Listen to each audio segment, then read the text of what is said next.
টিপকে সিঁদুরদান করার আগেই স্বস্তিকের হাত ধরলো মেহেক। হ্যাঁ বন্ধুরা, এমনটা চলেছে আমরা গীতা এলএলবি সিরিয়ালের আগের পর্বগুলিতে। তাই তো বিস্তারিত জানতে ভিডিওটা না কেটে একটা লাইক করে পুরো ভিডিওটা টেনে যেতে থাকুন।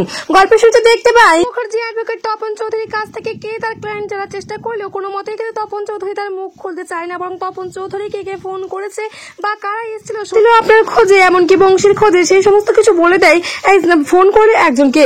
আর সেই ফোন করার ওপাশে আর কেউ ছিল না, ছিল মাত্র একমাত্র বিশুদেব।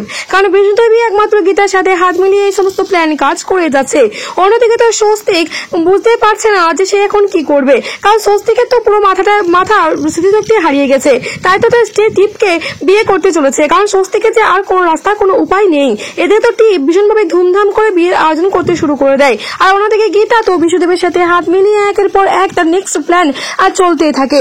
এদিকে বড়বাবু তো হাত মিলিয়েছে গীতার সাথে, তাই তো বংশীর বডি পাওয়া যায়নি, তা সত্ত্বেও বলছে বংশীর বডি পাওয়া গেছে।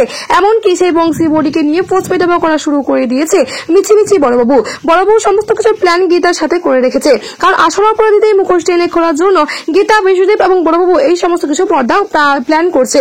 অন্যদিকে তো বিশুদেব আবারও ফোন করে তপন চৌধুরীকে আর ফোন করে বলে বংশীর সাথে যে আরেকটা গুন্ডা ছিল সেই গুণটাকে বেল করতে হবে, এবং সেই গুণটাকে বেল করানোর পরেই কিন্তু আমরা আসল অপরাধীদের মুখোশ টেনে খুলতে পারবো, কারণ কারা কারা এই চক্রান্তের মধ্যে জড়িত আছে। তারপরে তো তপন চৌধুরী বিশুদেবের কথা শুনে সেই লোকটাকে আবারও বেল করে দেয়, মানে সেই গুণটাকে আবার সেই গুণটাকে বেল করার পর তো গীতা আর বিশুদেব বলে সেই গুণটাকে আবারও কিন্তু হাফিজ করে দেয়।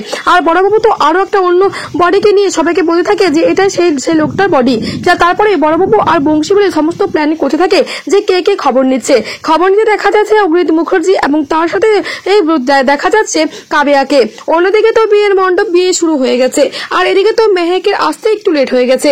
তাই তো স্বস্তিকের সাথে টিপে শুভ দৃষ্টি মালা বদল সমস্তটা হতে থাকে। ঠিক সেই মুহূর্তে সেখানে মেহেক বিয়ে বাড়িতে এসে পৌঁছায়। এদিকে তো গীতা আড়াল থাকে, গীতা টিপের বিয়ের সামনে আসে না। আর গীতা তো বর বেশে স্বস্তিককে দেখতেও পায় না। তো গীতা থাকে নিজের রুমে, গীতা সমস্ত প্ল্যানটা সাজাচ্ছে। কিন্তু এদিকে স্বস্তিক যে টিপকে বিয়ে করে নিচ্ছে সেই দিকে তো খেয়াল নেই গীতার, এমনকি গীতা সেটা জানেও না। অন্যদিকে তো মেহেক এসে দেখে যে স্বস্তিক টিপকে এবার সিঁদুর পড়াবে। সেই মুহূর্তে সেখানে চলে যায় গীতা মেহেক গিয়ে স্বস্তিকের হাত চেপে ধরে, বলে দাদা ভাই তুই এটা কি করছিস? গীতা বৌদি প্রেগনেন্ট, গীতা বৌদিকে খুঁজে পাওয়া যাচ্ছে না, গীতা বৌদি মিসিং, আর তুই এখানে টিপকে বিয়ে করছিস? স্বস্তিক তো পুরোপুরি ভাবে অবাক হয়ে যায়। টিপ বলে এসব কি অসভ্যতামি হচ্ছে মেহেক, তুমি ছাড়ো আমার রাজের হাতটা ছাড়ো। তখনই মেহেক বলে ও রাজ নয়, ও আমার দাদা ভাই স্বস্তিক, আর ওকেই মারা গেছে বলে আমরা সমস্ত কিছু জানতে পেরেছি। কিন্তু আমার দাদা ভাই মারা যায়নি, আমার দাদা ভাই বেঁচে আছে, আর সেটা আমি নিজের চোখে প্রমাণ সমেত আমি দেখতে পেলাম। টিপ বলে তুমি কি বলছো কি? প্রিয়ঙ্কতা বলে মেহেক এই সমস্ত কিছু সত্যি? মেহেক বলে আমি কেন মিছিমিছি বলতে যাব, আমি সত্যি কথাই বলছি। এই সমস্ত কিছু পেছনে কিন্তু আমার দাদা ভাই যে জীবিত রয়েছে সেটা কিন্তু আমি জানতে পারতাম না। এতক্ষণে আমি জানতে পারলাম যে আমার দাদা ভাইয়ের সাথে আপনার মেয়ের টিপের বিয়ে হচ্ছে। টিপ তুমি আমার দাদা ভাইকে কোথায় পেলে? টিপ বলে আমি যেখানে পাই না কেন রাজের সাথে আজ আমার বিয়ে হবে। তখনই মেহেক বলে তুমি বলো না কোথায় পেলে আমার দাদা ভাইকে? তখনই টিপ বলে আমি তোমার দাদা ভাইকে মানে রাজকে আমি গঙ্গার ঘাটে পেয়েছি, আমি সেখানে পার্টি করছিলাম, আর তারপরে সেখানে ও আসে, আর আমি ওকে ভালোবেসে ফেলেছি, তাই তো আমি ওকে বিয়ে করবো। তখন মেহেক বলে না, এই বিয়ে হতে পারে না, আমার গীতাবতী অন্তঃসত্ত্বা, আমার গীতাবতী মিসিং রয়েছে, তাই আমার গীতাবতীর কাছে যেতে হবে আমার স্বস্তিক দাদা ভাইকে। না এমনটা হবে না, আমি রাজকে আজই বিয়ে করব। তখনই মেহেক বলে দাদা ভাই তুই আমার সাথে চল, আমার সাথে বাড়ি ফিরে চল।